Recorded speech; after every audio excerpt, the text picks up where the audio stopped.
Madame, Monsieur, bonsoir. Merci de votre fidélité à la première édition d'information de la soirée sur Al-Oula. Voici les titres du journal. Aide humanitaire à Arza, un soutien vital pour les situations d'urgence sanitaire sur haute instruction royale. Un geste de générosité pour soulager les souffrances de milliers de Palestiniens. Des aides qui se poursuivent dans l'enclave. À suivre le reportage de nos envoyés spéciaux Arza. La page santé est consacrée ce soir à la scoliose, une déformation de la colonne vertébrale au cœur des travaux d'ailleurs de la première journée nationale de la scoliose organisée par la Société marocaine de chirurgie du rachis et de la moelle épinière. Le Moussem de Tantan souffle sa 17e bougie, un hommage vibrant au patrimoine culturel et immatériel du Maroc. Organisé par la Fondation Al-Mougar, cette 17e édition organise pour la première fois un forum culturel sur la culture hassani.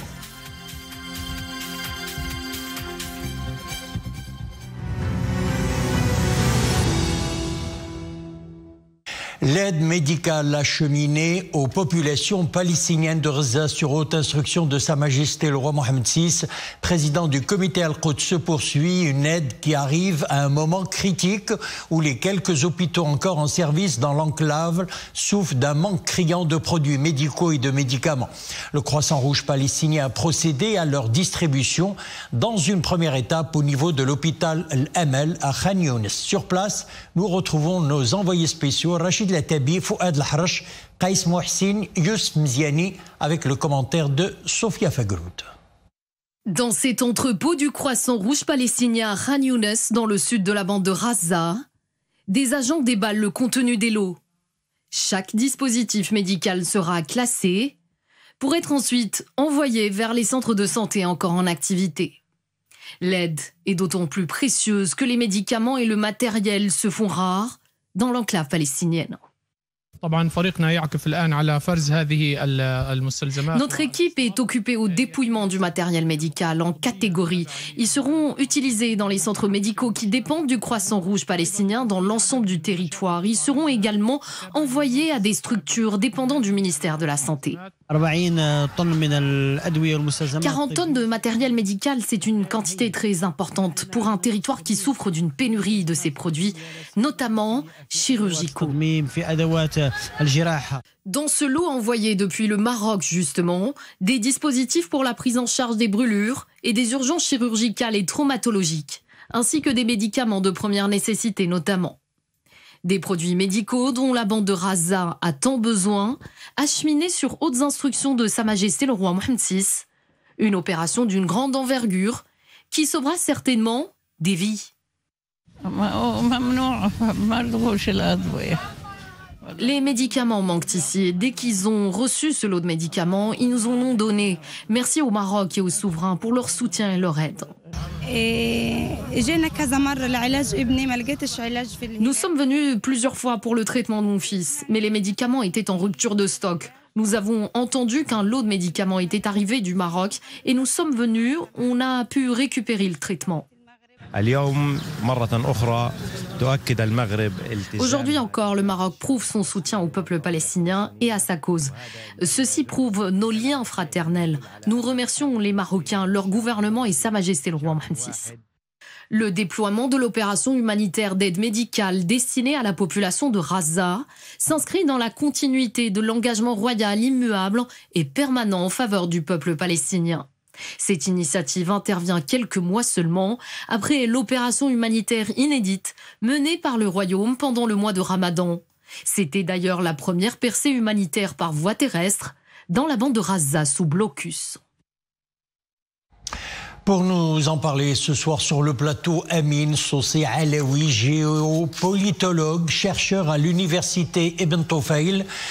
Bonsoir. Bonsoir. Alors, c'est Amin, une nouvelle opération humanitaire ordonnée donc par Sa Majesté le roi Mohammed VI dans la continuité de la sollicitude royale envers le peuple palestinien. Quel message retient-on de cette initiative dans la conjoncture que vit actuellement la population à Gaza ? faut d'abord noter qu'il y a tout un tas de messages reçus de la part du peuple palestinien qui a reçu ces aides-là, des officiels palestiniens et aussi de plusieurs hommes politiques au niveau mondial. Et il faut savoir que actuellement, ce n'est plus l'heure de faire de grandes phrases qui titillent l'émotion ou qui essayent d'en profiter de cette situation. Là, il est l'heure d'intervenir avec efficacité et intelligence, de laisser les clivages politiques à côté et de proposer des solutions efficaces, réalistes. C'est ce qui a fait le Maroc. Le Maroc a réussi, dirigé par les politiques que dirige actuellement le roi, pour trouver une solution pour le peuple palestinien, ont prouvé que la politique réaliste royale a réussi à trouver des issues pour amener rapidement et de façon directe pour le peuple palestinien des aides pour sortir même un minimum de cette situation. Il faut savoir que actuellement l'état des Palestiniens, surtout les Gazaouis, est un état dramatique et toute aide actuelle est la bienvenue. Et ce message royal, c'est un modèle pour les autres. Il faudrait que d'autres pays interviennent avec des moyens réels et efficaces pour pouvoir sortir les Gazaouis de ce climat-là dramatique et qui fait peine à tout le monde. Alors, l'aide médicale empruntée est d'ailleurs un chemin exceptionnel. Le Maroc a été le premier à ouvrir la voie terrestre, inédite depuis le déclenchement des hostilités. Alors, que dit cette situation sur les efforts constants du Maroc sur le volet plutôt humanitaire dans ce conflit? Alors, c'est important de rappeler que c'est humanitaire et pas est basé sur le droit de l'homme et pas sur le droit de l'homisme. Il y a une réelle différence. C'est une politique réaliste que mène le Maroc, dirigée par Sa Majesté le Roi, est une politique qui est multilatérale. Une diplomatie multilatérale, ça veut dire qu'il se base sur les partenariats, les relations, et sans ces relations-là, y compris avec les gens, avec les pays avec qui on a des conflits, il n'y aurait pas de résultats. Le Maroc a conduit une politique réaliste qui a permis d'avoir des outils de pression sur Israël, sur le gouvernement israélien, et du coup, on a réussi à trouver des solutions efficaces dans l'urgence et aussi dans l'enchaînement. Depuis le mois de mars, il y a eu depuis le Ramadan, il y a eu quand même 2 grands envois d'aide humanitaire, à la fois pour les vivres et actuellement pour tout ce qui est médical, et c'est ce qui est là actuellement une urgence vitale pour le peuple du Gaza. Cette opération Si Amin Alaoui renvoie aussi à l'implication personnelle du souverain qui a tenu à prendre en charge personnellement sur ses deniers privés une grande part donc de l'aide. Quelle lecture en faites-vous ? Disons, c'est sans étonnement. Sa Majesté le Roi a toujours placé l'humain au cœur de ses politiques nationales ou internationales.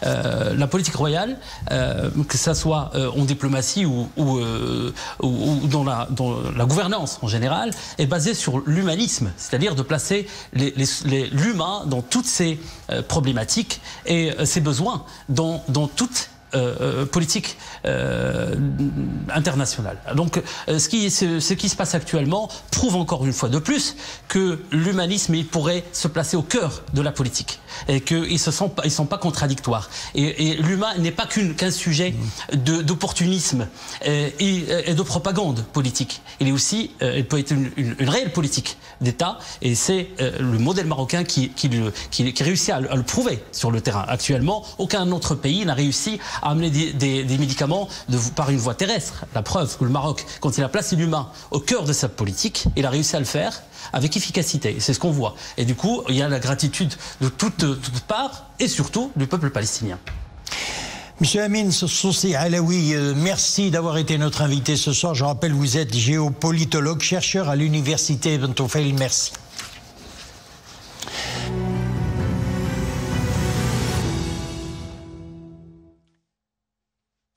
Les préparatifs du 7e recensement général de la population et de l'habitat avancent à grands pas. Une réunion s'est tenue aujourd'hui au ministère de l'Intérieur. Réunion coprésidée par le ministre de l'Intérieur et le haut-commissaire au plan. Elle s'inscrit dans le cadre de l'exécution des hautes instructions royales contenues dans la lettre adressée par Sa Majesté le roi Mohammed VI au chef du gouvernement le 20 juin courant. Lors de cette réunion, il a été question d'examiner les mesures nécessaires à la réussite de cette échéance d'envergure et qui requiert une grande mobilisation des ressources humaines et logistiques. À cet effet, les responsables ont réitéré la nécessité d'une coordination efficiente entre les services du ministère de l'Intérieur, du Haut Commissariat au plan et de l'ensemble des départements gouvernementaux au niveau des différentes étapes de l'opération. L'initiative Afrique Atlantique lancée par Sa Majesté le roi Mohammed VI, présentée à Johannesburg au Parlement panafricain à l'occasion de la réunion de la Commission du commerce, des douanes et de l'immigration de l'institution législative panafricaine. La présentation a été effectuée par Madame Hana Ben Khair, membre de la Chambre des conseillers, sous le thème « L'initiative marocaine pour l'Afrique Atlantique et les pays du Sahel ». Une opportunité pour le continent a retenu l'attention des afrodéputés réunis dans le cadre de la 3e session ordinaire de la 6e législature du Parlement panafricain qui se tient du 24 juin au 5 juillet au siège de l'institution à Miderland en Afrique du Sud. L'initiative royale devra permettre la mise en place de chaînes de valeur continentales et d'écosystèmes industriels, favorisant ainsi une coopération africaine basée sur les principes du co-développement, l'essor des échanges commerciaux entre les pays africains et le reste du monde, ainsi que le partage du savoir et l'échange des meilleures pratiques entre les pays du continent dans le but d'optimiser l'efficacité logistique et commerciale. La région de l'Afrique Atlantique est cruciale pour le commerce mondial, englobant 23 nations avec un poids économique et démographique significatif. La page santé consacrée ce soir à la scoliose, une déformation de la colonne vertébrale liée à une rotation des vertèbres. Elle survient le plus souvent chez l'enfant ou chez l'adolescent. Alors, quelles en sont les causes? En quoi consiste le traitement? Comment d'ailleurs corriger la maladie? Autant de questions au centre des travaux de la première journée nationale de la scoliose organisée par la Société marocaine de chirurgie du rachis et de la moelle épinière. Mary Aoud.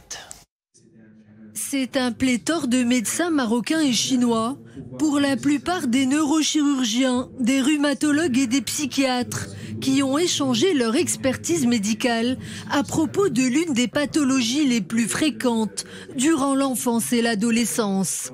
La scoliose, une pathologie d'origine dorsale, lombaire ou thoracique. C'est une journée scientifique qui sera animée par des experts nationaux et internationaux autour d'un programme scientifique riche. Et surtout, on veut insister sur la nécessité de dépistage précoce et de sensibilisation des familles, et surtout en milieu que des enfants et des adolescents en milieu scolaire, de cette pathologie. Congénitale, dans la plupart des cas, la scoliose est une déviation de la colonne vertébrale dans les 3 plans de l'espace, de gauche à droite, d'avant en arrière, avec une rotation des vertèbres. Si elle touche en majorité les filles, elle est dite idiopathique dans la plupart des cas, c'est-à-dire de cause inconnue, d'où l'utilité d'un diagnostic précoce. Cette pathologie qui est la syphose de la scoliose qui va chez l'enfant jusqu'à l'adulte d'un certain âge, qu'on puisse les dépister suffisamment tôt, qu'on puisse les traiter correctement, parce que jusqu'à présent le traitement des scolioses se faisait de plus en plus rare.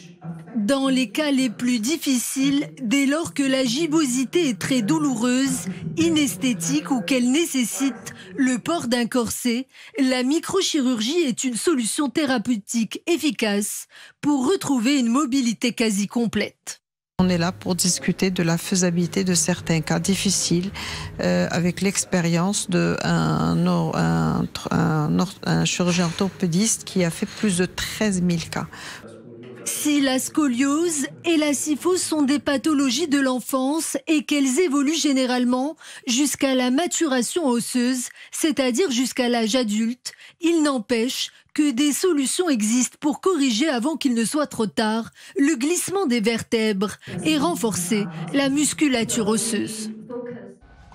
On passe au sport à présent. La finale de la Coupe du Trône de football au titre de la saison sportive 2022-2023 qui opposera le Raja de Casablanca au Phare se tiendra lundi prochain, 1er juillet, au Grand Stade d'Agadir.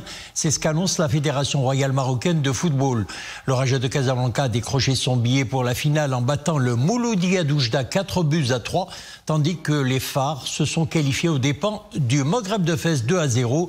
La Renaissance sportive de Berkane avait remporté la Coupe du Trône de football au titre de la saison sportive 2021-2022 en s'imposant en finale face au Raja de Casablanca, rappelons-le, sur le score de 1-0.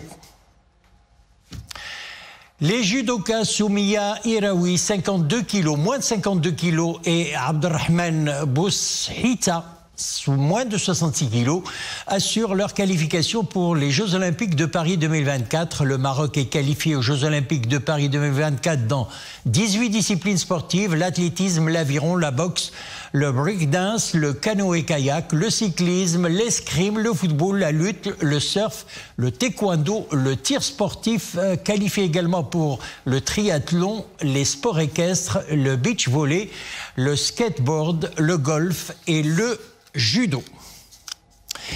Sport toujours, le coureur cycliste marocain Haitham Al-Amraoui a remporté hier soir la médaille d'or de poursuite individuelle sur piste catégorie G1 dans le cadre du championnat d'Afrique de paracyclisme qui se tient au Caire. Son compatriote Mohamed Bouchfars s'est emparé à son tour de la médaille de bronze dans la course poursuite individuelle, comptant pour la catégorie G2.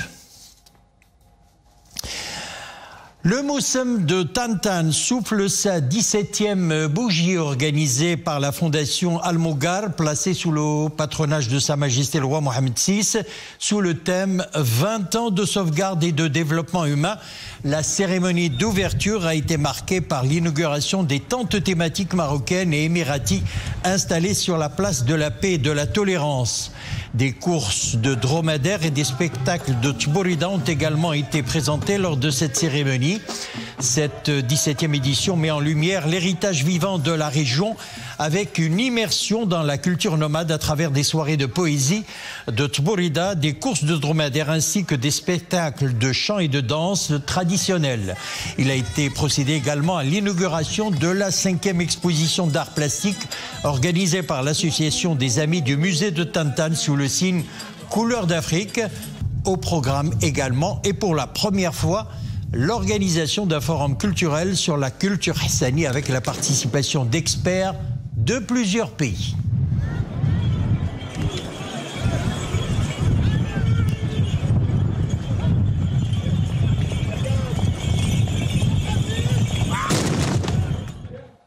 Voilà, c'est la fin de notre édition. Merci de l'avoir suivi. Le retour de l'info sur la 21h. Excellente soirée.